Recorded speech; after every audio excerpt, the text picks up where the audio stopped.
Inilah Indonesia hari ini.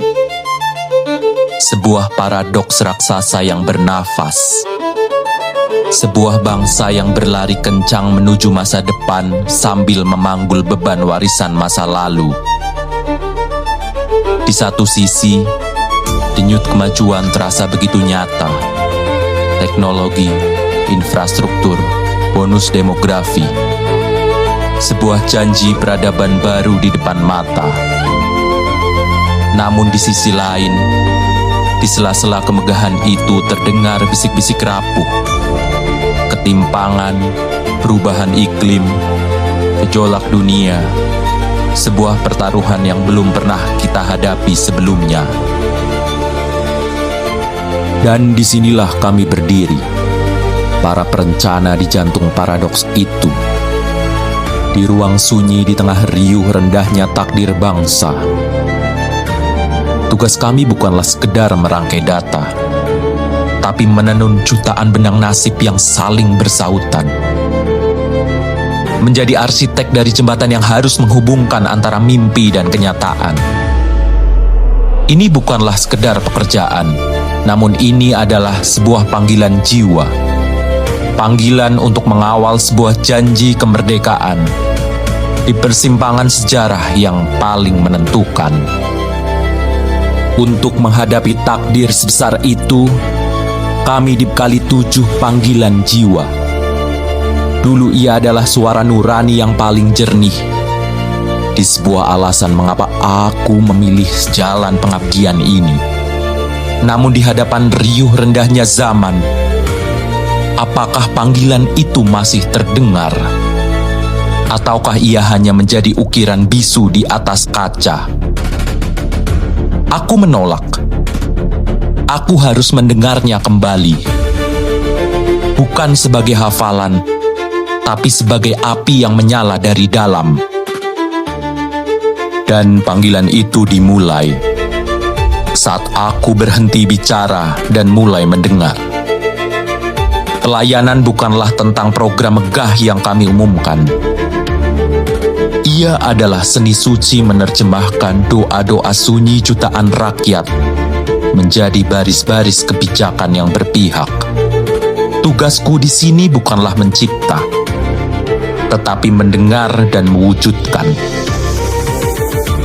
Dari jutaan suara yang kudengar, lahir sebuah perjanjian dengan masa depan. Akuntabilitas bukanlah sekedar laporan kepada atasan. Ia adalah ikrar kepada generasi yang belum lahir bahwa setiap keputusan yang kuambil hari ini tidak akan pernah mengkhianati hak mereka untuk hidup lebih baik. Ini adalah warisan yang dipertaruhkan. Dan memegang perjanjian seberat itu menuntut lebih dari sekedar niat baik. Kompetensi bukanlah koleksi gelar untuk kebanggaan diri. Ia adalah senjata paling tajam yang wajib kuasah setiap malam. Karena kebodohan dan kemalasan seorang perencana adalah kejahatan yang melahirkan penderitaan massal. Namun, keahlian paling tajam sekalipun akan tumpul jika ia bergerak sendirian. Panggilan jiwa seorang penjaga bangsa adalah harmoni. Ia bukan menepuk pundak dan mencari aman, melainkan pekerjaan yang paling sulit, yaitu menjadi penengah bagi ego-ego raksasa demi menjaga agar tenunan Bhinneka Tunggal Ika tidak koyak. Di tengah riuh rendahnya harmoni itu, harus ada sauh yang menjaga kapal tetap pada haluannya. Itulah panggilan loyalitas. Ia bukanlah kepatuhan buta pada perintah, melainkan jangkar yang tertanam di dalam nurani, yang setia hanya pada satu kiblat, yaitu kepentingan rakyat dan kedaulatan negeri. Tetapi sauh yang kuat tidak berarti kaku. Ia harus mampu menari bersama badai. Panggilan untuk adaptif adalah seni menunggangi gelombang ketidakpastian, mengubah ancaman menjadi lompatan, dan memastikan bahtera Indonesia selalu menemukan angin untuk layarnya.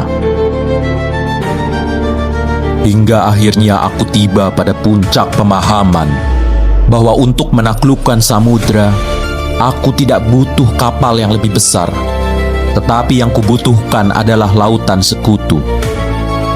Panggilan agung kolaborasi adalah kerendahan hati untuk mengakui bahwa kejeniusan bangsa ini terlalu besar untuk ditampung di dalam satu gedung.